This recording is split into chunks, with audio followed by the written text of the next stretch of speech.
पशु पक्षियों को तो सब ज्ञान दे दिया है भगवान ने। घोंसला कैसे बनाना, अपने बच्चों का कैसे ध्यान रखना, जानवरों को तैरना भी बता दिया, सिखा दिया, पक्षियों को उड़ना सिखा दिया।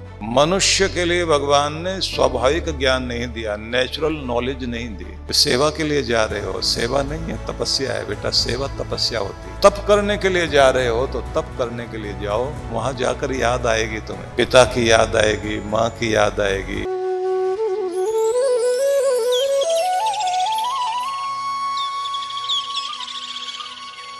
मेरे साथ सभी उच्चारण करेंगे।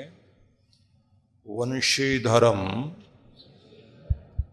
त्रोतधरम नमामि मनोहरम मोहहरम कृष्णम मालाधरम धर्मधुरंधरम पार्थस्य सार्थकरम च देवम।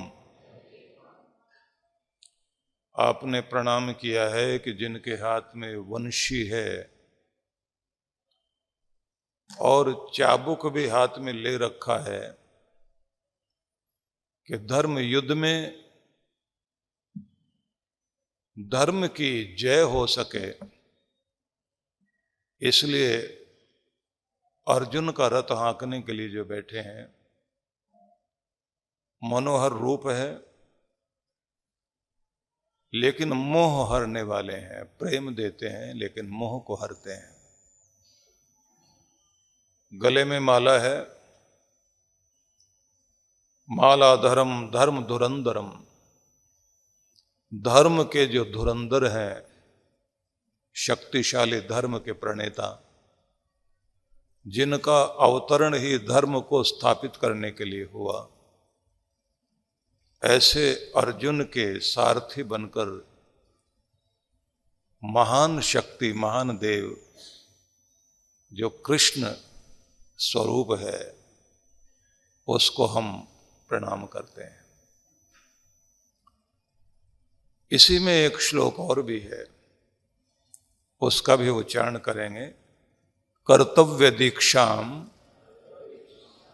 समत्व शिक्षाम ज्ञानस्य भिक्षाम शरणागतिम च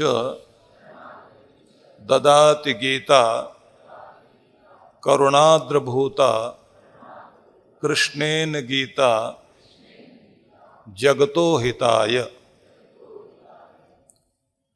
इस श्लोक में कहा गया है कि कर्तव्य की दीक्षा जिससे मिलती है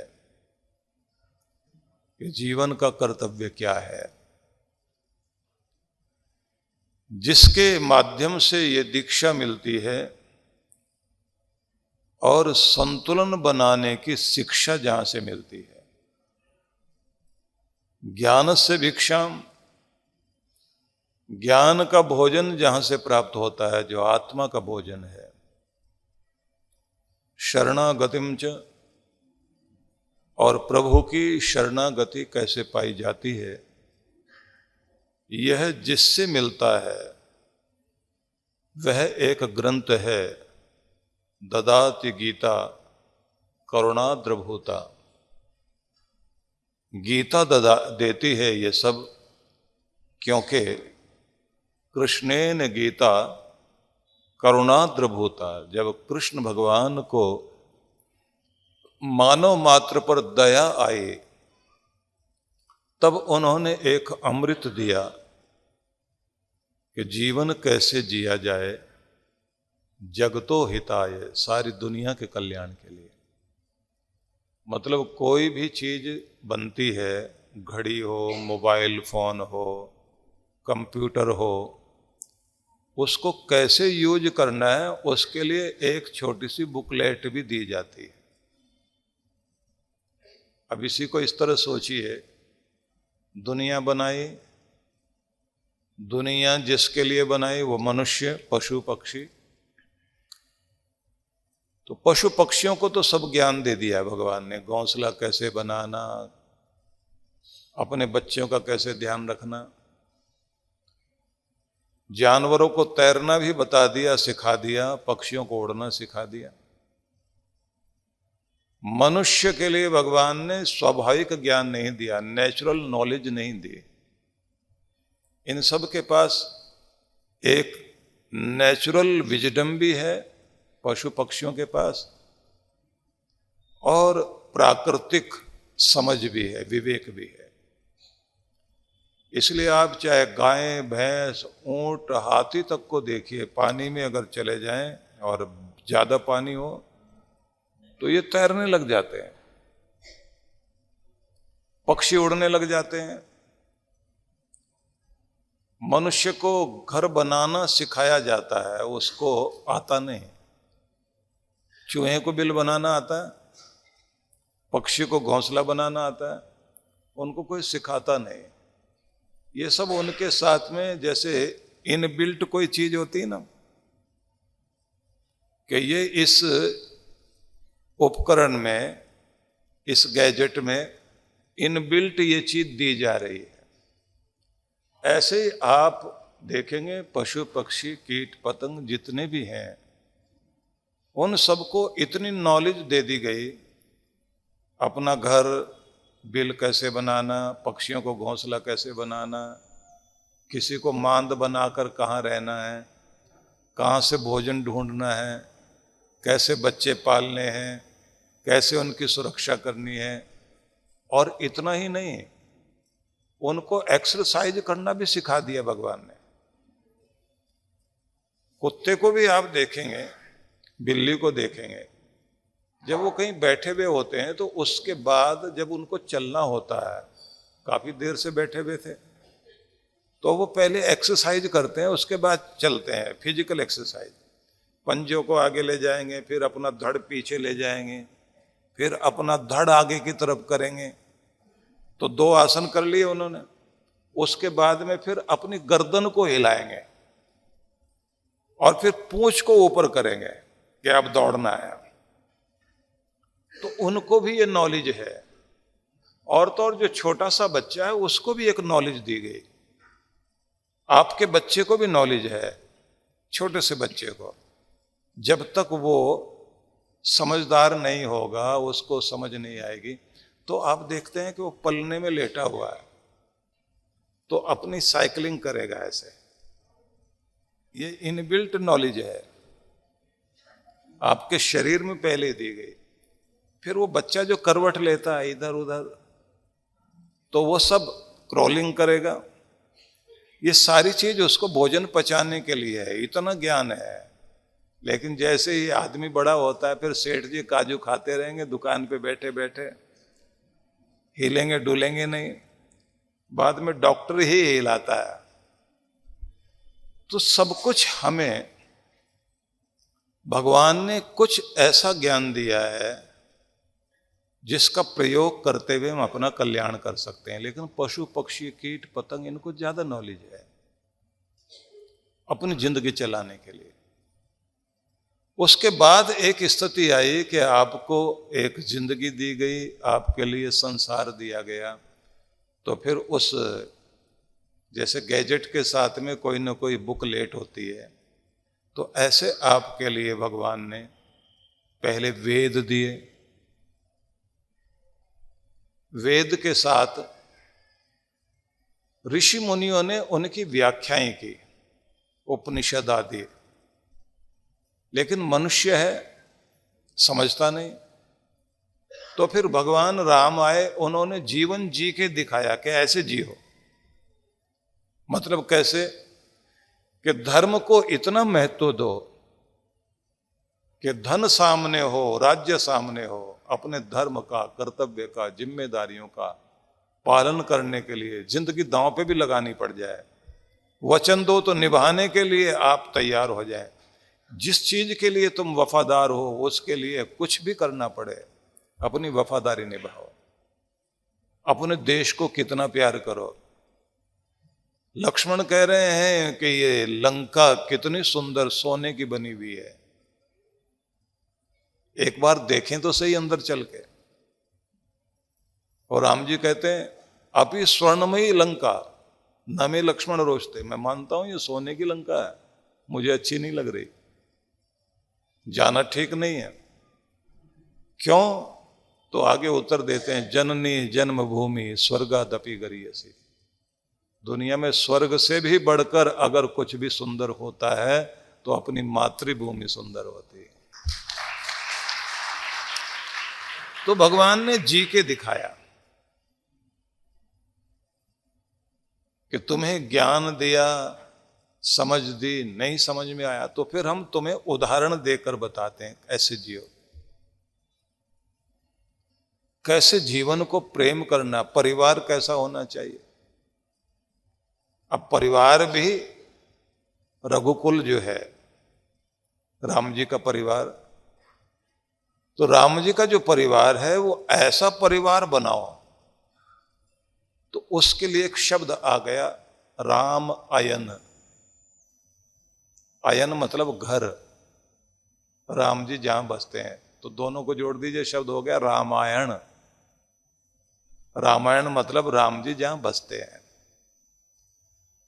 जो राम जी का घर है, राम जी का स्वरूप है, तो लोग अपने घर के नाम में भी रामायण लिख देते हैं कि यहां राम जी बसे रहे, कृपा बसी रहे। तो उन्होंने पूरा रूप दिखाया कि परिवार कैसा हो। राम जी ने अपने पिता की आज्ञा के लिए और अपने भाई भरत को, भरत राज्य संभालेगा, उसके लिए छोड़कर निकल गए। भरत को पता लगा कि मेरे भाई ने मेरे लिए सब कुछ छोड़ दिया, और मां ने मंथरा के बहकावे में आकर ऐसा कर लिया, सब पता लग गया। तो अब भरत मां पर भी नाराज हो गया। अब वो मां को छोड़ सकता था, लेकिन ये सोचकर नहीं छोड़ा कि मेरे राम नाराज हो जाएंगे। अब राम जी को मनाने के लिए चला।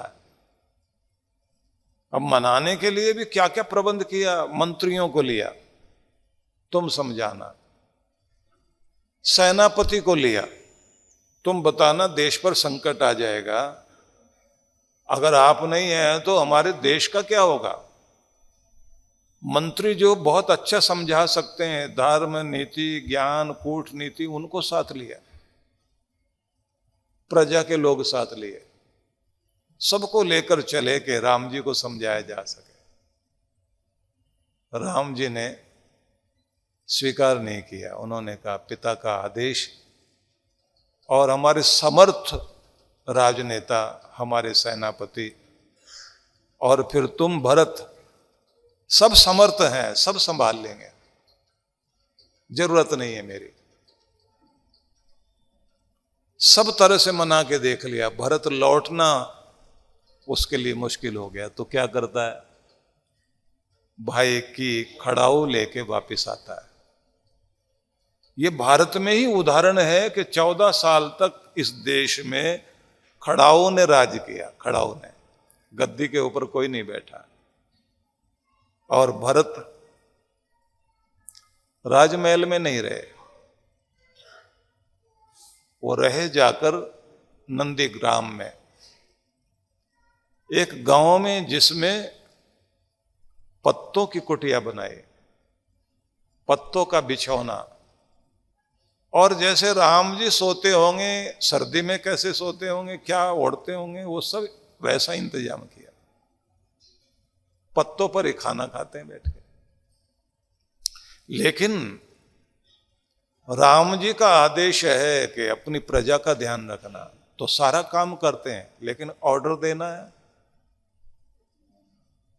पेपर पर कुछ लिख के भेजना है ना, ऑर्डर लिखना है, तो ऑर्डर कैसे लिखेंगे, उस समय पेपर नहीं, जो ताड़पत्र चलते थे, भोजपत्र चलते थे, उस पर लिखकर भेजा जा रहा है। धातु पत्र चलते थे, उस पर लिखकर भेजा जा रहा है। तो सिग्नेचर किसके करेंगे, जैसे फॉर करके सिग्नेचर करते हैं ना आप लोग, कोई नहीं है तो उसकी जगह पर आप सिग्नेचर करते हैं, ऐसे वो आदेश से श्री राम लिखते हैं, सेवक भरत। अब आप सोचिए कि राज तो मेरे राम कर रहे हैं, उनका एक सेवादार है, उनका भाई। अब यहां आप देखिए कि परिवार कैसा, परिवार को लालच नहीं है।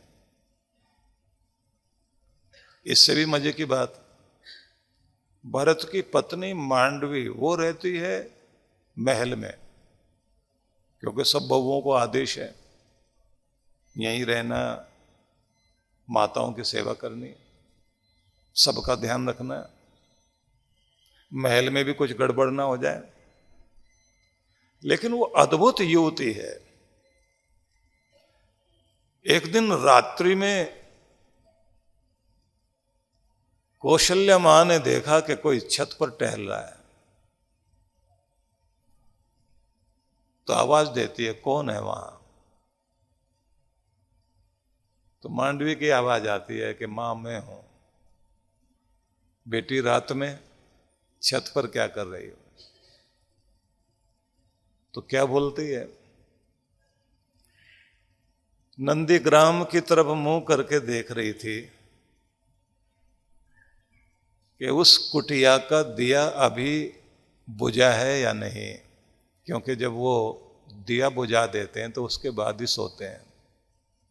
जब वो सो जाते हैं तो फिर मैं जाके अपने कमरे में सोती हूँ। इसलिए देखने गई थी कि अभी स्वामी मेरे सोए हैं या नहीं सोए। और जब पता लग जाता है कि वो सो गए हैं, अब वहां रोशनी नहीं है, तब मैं अपनी आंखें बंद करती हूं। ये प्यार है जो इस घर को बांधे बैठा है। और आप सोचिए, सुमित्रा का बेटा लक्ष्मण विदाई लेकर के गया जब, तो मां कैसे उसको विदाई देती है कि सेवा के लिए जा रहे हो। सेवा नहीं है, तपस्या है बेटा, सेवा तपस्या होती है। तप करने के लिए जा रहे हो तो तप करने के लिए जाओ, वहां जाकर याद आएगी तुम्हें, पिता की याद आएगी, मां की याद आएगी, अयोध्या याद आएगी, अपना नगर, अपना महल, अपनी सारी चीजें याद आएगी। पर तुम्हारा ध्यान ना बट जाए तो एक काम करना, रामम दशरथम विद्धि माम विद्धि च जनकात्मजाम। राम जी को ही तुम अपने पिता दशरथ के रूप में देखना। हिमालय की गोद में पहाड़ों की वादियों के बीच व्यास नदी के तट पर मनाली ध्यान साधना शिविर। जन्म जन्मांतरों की पीड़ाओं से बाहर निकलने के लिए चांद्रायण अद्भुत तप है। इस बार के ध्यान साधना के लिए कुछ विशेष कार्यक्रम रखे गए हैं। एक तो नित्य साधना कराई जाएगी, दूसरी होगी डिवाइन ब्लिस मेडिटेशन, तीसरी जो है वो दिव्य शक्ति साधना कहेंगे, जिसका मतलब होगा कि आप जो है विश्व शक्ति से कैसे जुड़ सकते हैं, और साथ में वॉकिंग मेडिटेशन भी इसके अंतर्गत होगा। मन को बहुत शांति मिली, एक अद्भुत आनंद प्राप्त हुआ। जिस माइंडसेट और जिस भारी मन से मैं आई हुई थी यहाँ पे, वो काफ़ी कम हुआ है। और every time whenever I come for this शिविर I feel something different, a new energy in me. Thank you to Maharaj Shri and thank you to all of you. तो आज ही पंजीकरण कराएं